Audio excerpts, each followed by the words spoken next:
என் தேவேந்திர குல வேளாளர் சமுதாய உறவுகளுக்கும் தமிழ் சமூக உறவுகளுக்கும் என்னுடைய முதற்கண் வணக்கம்.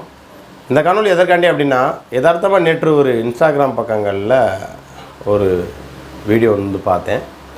அதாவது ஆறுமுகநேரி இன்ஸ்பெக்டர் திலீபன் ஒரு வீடியோ வெளியிட்டிருந்தார். அதற்கு முன்னாடி ஒரு வீடியோ நானே பார்த்தேன். அதாவது சிங்கப்பெண் காவல் படையில் இருக்கக்கூடிய பெண் காவலர்கள் பாலியல் ரீதியான எஸ்எம்எஸ் அனுப்பிச்சார், தொந்தரவு பண்ணார் அப்படின்ற மாதிரியான ஒரு செய்தி வந்திருந்தது. அவர் ஃபோட்டோ போட்டு வந்திருந்தது. அதற்கு மறுப்பு தெரிவித்து அவர் ஒரு வீடியோ வெளியிட்டிருந்தார். அந்த வீடியோ ஒரு நிமிஷம் போடுறேன், பாருங்கள். எல்லாருக்கும் வணக்கம். நான் திலீபன், ஆறுமுகநேரி இன்ஸ்பெக்டராக இருந்தேன். இன்றைக்கி ரிலீவ் ஆகி ட்ரான்ஸ்ஃபரில் சேர்மாதேவி போகலாம்னு போக போகிறேன்.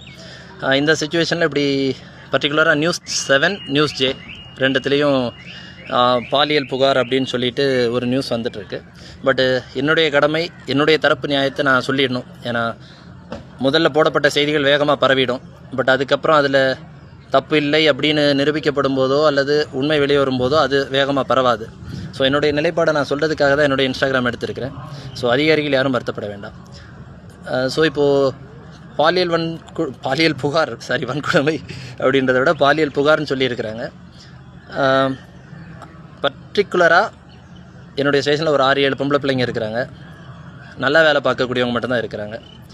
எந்த ஒரு பிள்ளைகளுக்குமே நான் வேலை செய்யலைன்னு கொஞ்சம் ஹார்ஷாக பேசுவேனே தவிர, மற்றபடி அவங்கள மென்டல் டார்ச்சரோ அகனியோ ஏற்படுத்துகிற மாதிரி அவங்கள இது பண்ண மாட்டேன். இன்றைக்கி கூட ஏதாவது ப்ராக்ரஸ் இல்லைன்னா திட்டுவேனே தவிர,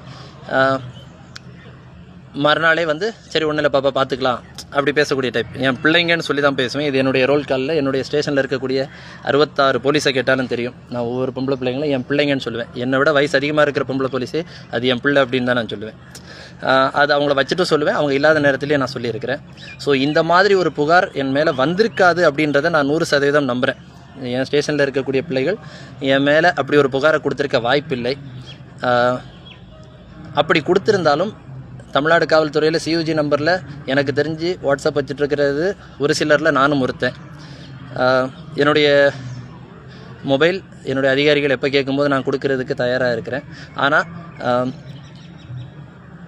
என்னுடைய புகைப்படத்தை போட்டு இப்படி வேகமாக இப்படி ஒரு செய்தியை பரப்பணும் அப்படின்றது அவசியம் இல்லை. அப்படி தாராளமாக ஒரு புகார் இருக்குது அப்படின்ற பட்சத்தில் தாராளமாக வழக்கு பதிவு செய்யலாம். அதில் உண்மைத்தன்மை என்னன்றதை விசாரிச்சுக்கிட்டு என்னுடைய உண்மைத்தன்மையை வெளி உலகுக்கு இதே ஊடகங்கள் வேகமாக சொல்லிட்டாங்கன்னா எனக்கு ரொம்ப நல்லா இருக்கும். பட்டு கற்பனையிலேயே இப்படி ஒரு புகார் இருக்குது, இப்படி ஒரு இது இருக்குது அப்படின்றதெல்லாம் சொல்ல வேண்டாம். நான் அந்த ஸ்டேஷனில் ஒரு 66 போலீஸ் இருக்கிறாங்க. அந்த 66 போலீஸில் யாராவது ஒரு போலீஸ் அவன் அப்படி பண்ணியிருப்பான் அப்படின்னு ஒரு ப்ரெசம்ஷன் போனால் கூட நான் இந்த வேலையை விட்டு போகிறதுக்கு நான் தயார். அதே போல் என்னுடைய ஊர் மக்கள் ஒரு 6 மாதம் இந்த ஆறுமுகநேரிலையும் காயல்பட்டினத்துலேயும் வேலை பார்த்துருக்குறேன். என்னுடைய ஊர் மக்கள் அப்படி ஒருத்தர் எங்கள் ஐயா இப்படின்னு சொல்லிட்டாங்கன்னா கூட நான் இந்த வேலையை மொத்தமாக ரிசைன் பண்ணிடுவேன். ஸோ என்னுடைய மக்கள் என்னை செல்லமாக மொட்டை சார்னு தான் கூப்பிடுவாங்க.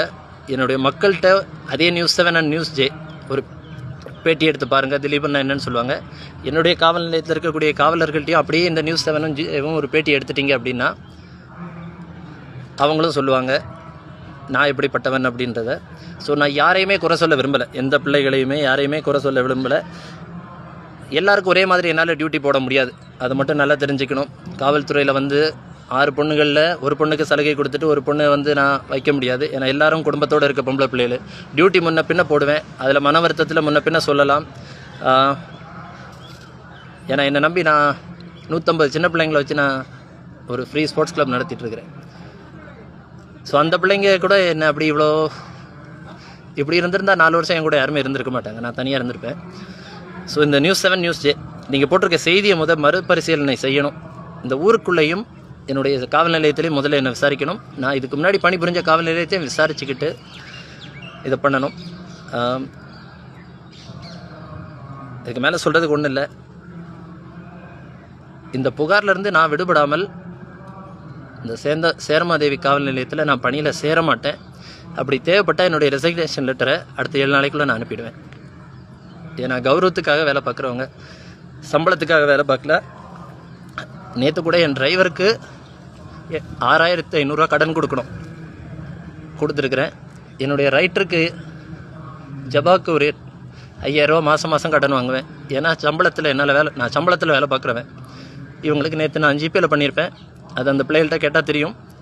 ஸோ போலீஸ் வேலையே நான் கடன் வாங்கி பார்க்கக்கூடியவன். நான் நினச்சா எப்படி வேணாலும் வாழலாம். பட் இது கௌரவத்துக்காக போடப்பட்ட யூனிஃபார்ம். இந்த புகார்லேருந்து நான் விடுபடலைன்னா கண்டிப்பாக இந்த டிபார்ட்மெண்ட்டில் நான் இருக்க மாட்டேன்.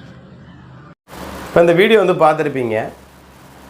ஸோ இவர் நல்லவரா கெட்டவரா அப்படின்றத நான் அவருக்கு வந்து சொல்கிறதுக்கு நான் வந்து வரலை. என்னை பொறுத்தளவு என்னோட பார்வையில் இவர் மீது எந்த தவறு இருந்திருக்காது அப்படின்ற அடிப்படையில் தான் இந்த காணொலியை நான் வந்து பதிவு செய்கிறேன். ஏன்னா தொடர்ந்து சில காவலர்கள் சாதி ரீதியாகவும் தொடர்ந்து தேவேந்திர வேலை சமூகத்துக்கு எதிராக வேலை செய்யும்போது சில கருத்துக்களை வந்து கடுமையாகவும் நம்ம வந்து பேசியிருந்திருப்போம். ஆனால் இந்த காவலருடைய கருத்தை பார்க்கும்போது அவர் இந்த குற்ற செயலிலே சம்மந்தமே இல்லாதது தான் எனக்கார வந்து தோணுது. ஏன்னா அவர் ஒரு வார்த்தை ஒன்று சொல்கிறார்.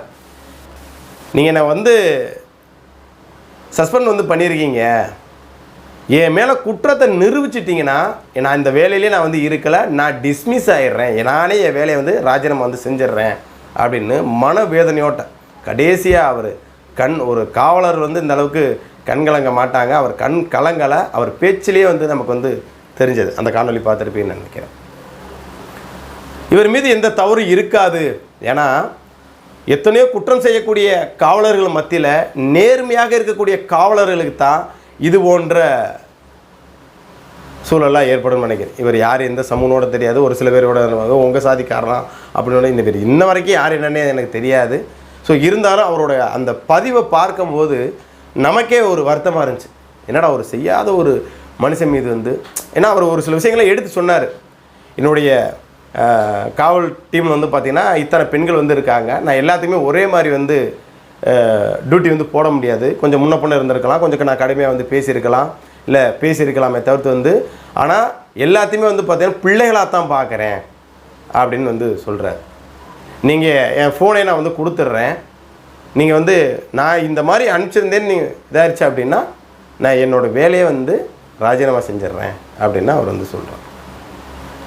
இன்றைக்கி பெண்கள் வந்து பார்த்திங்கன்னா ஒரு சின்ன சின்ன விஷயத்துக்கு என்ன ஒரு வேளை டியூட்டி கொடுக்குறதுலையோ இல்லை எத்தனையோ நிறையா எல்லா காவலர்களும் யோக்கியம்னு சொல்லிட முடியாது. நிறையா காவலர்கள் வந்து இது போன்ற பெண்களிடம் வந்து தகாத முறையில் நடந்துக்கூடிய காவலர்கள் இருக்கத்தான் செய்கிறாங்க. ஆனால் ஒரு சில நேர்மையான காவலர்கள் வந்து டியூட்டிகள் அதிகமாக போடும்போது பெண்கள் பயன்படுத்தக்கூடிய விஷயம் இந்த பாலியல் ரீதியான விஷயங்கள் அந்த மாதிரி வந்து பயன்படுத்தக்கூடிய இருக்காங்க. ஏன்னா இன்றைக்கி பெண் சுதந்திரம் அப்படின்னு சொல்லிட்டு என்னென்னமோ இன்றைக்கி சோசியல் மீடியாலாம் பண்ணுறத நம்ம எல்லாருமே வந்து பார்த்துட்ருக்கோம். ஏன்னா ஆணும் பெண்ணும் சமம் அப்படின்றலாம் சொல்லி என்னென்னமோ நடக்கிறதெல்லாம் நம்ம தொடர்ந்து பார்த்துட்ருக்கோம். ஆனால் இவர் வந்து எண்ணற்ற பேருக்கு வந்து பயிற்சி கொடுத்துட்ருக்கார். அந்த வீடியோலாம் சம்திங் நான் பார்க்க முடிஞ்சு. அப்போ இப்பேற்பட்ட ஒரு நபர் வந்து இந்த பாலியல் சீண்டலில் ஈடுபட்டிருப்பார் மாதிரி எனக்கு தெரிஞ்சு வாய்ப்பு வந்து இருக்காது அப்படின்னு தான் நான் வந்து நம்புகிறேன். ரொம்ப வருத்தமாக இருந்தது. கண்டிப்பாக மீண்டும் திலீபன் சார் வந்து உங்களோட டியூட்டியை வந்து தொடர்றதுக்கு நானும் ஆண்டவன்ட்ட வந்து வேண்டிக்கிறேன். ஏன்னா ஒரு நேர்மையான அதிகாரி வந்து ஒருபோதுமே வந்து என்ன எந்த இதுலேயும் வந்து பாதிக்கப்படக்கூடாது அப்படின்ற அடிப்படையில் தான். ஏன்னா உங்களுடைய அந்த பேச்சில் வந்து பார்த்தேன், எனக்கார தோணுது அவங்க மேலே எந்த தவறுமே இருக்காது அப்படின்ற ஒரு தோணுது. கண்டிப்பாக உங்கள் மீது எந்த குற்றமும் இல்லை அப்படின்னு நீங்கள் நிரூபிச்சுட்டு மீண்டும் கம்பீரமாக உங்களுடைய அந்த காக்கி உடைய நீங்கள் போடணும். அப்படி காவல்துறையில் இருக்கக்கூடிய பெண்கள், அதாவது உங்களுக்கு வந்து ஒரு டியூட்டி போடுறாங்க அப்படின்னா உங்களுக்கு கொஞ்சம் கடுமையாக இருக்க வைக்கிது அப்படின்னா உரிமையாக பேசுங்க. இல்லை அதை விட்டுட்டு ஒரு காவலர் மீது வந்து இந்த மாதிரி தேவையில்லாமல் பாலியல் ரீதியான அந்த, ஏன்னா அதெல்லாம் வந்து ரொம்ப கொடுமையான ஒரு விஷயம். ஏன்னா பிள்ளைகளாட்ட என் பிள்ளைகளாட்ட தான் பார்க்குறேன் அப்படின்ற மாதிரி தான் சொல்கிறாங்க. அவர் ஒரு வாரத்தை மெயினாக சொன்னார், என்னை பற்றி என் ஊரில் விசாரிங்க, என்ன என் சொந்த பந்தத்துக்கிட்ட விசாரிங்க, எல்லோரும் என் மேலே ஒரு தவறான இது சொல்லிட்டாங்க அப்படின்னா நீங்களே அந்த ரிப்போர்ட்டில் வாங்கினா. மெயினாக வந்து இந்த பதிவு வந்து பார்த்திங்கன்னா இது ஊடகங்களுக்கு தான் போட்டிருக்காரு, வேறு யாருக்குமே வந்து சொல்ல, காவல்துறைக்கு எந்த அதிகாரி பற்றியுமே பேசலை. ஏன்னா நான் இதை வந்து சரி செய்யாமல் நான் எந்த வேறு ஒரு ஸ்டேஷன்லேயும் வந்து நான் வந்து பணிபுரிகிறது மாட்டேன் அப்படின்றதையும் வந்து சார் வந்து சொல்லி. ஸோ உங்களை போன்றே நேர்மையான சில காவலர்களை வந்து இன்னும் நீங்கள் வந்து உருவாக்கணும். ஸோ அதனால் வந்து இதற்கு வந்து மனந்தளர வேணாம், சரிங்களா? இது காவல்துறைக்கு போயிட்டால் எல்லாருமே வரக்கூடிய ஒரு இயல்பு தான். சரிங்களா? இது உங்களுக்கு ஒரு சந்தர்ப்ப சூழல் வந்திருக்கு. அதனால் வந்து உங்கள் மீது எந்த தவறு இல்லை அப்படின்னு நீங்கள் நிரூபித்து மீண்டும் நீங்கள் வந்து அந்த காக்கியுடைய அணிவதற்கு என்னுடைய சார்பாகவும் மூவிந்தர் மீடியா சார்பாக வந்து வாழ்த்துக்களை தெரிவிச்சுட்டு இந்த காணொலி நிறைவு செய்கிறேன். நன்றி.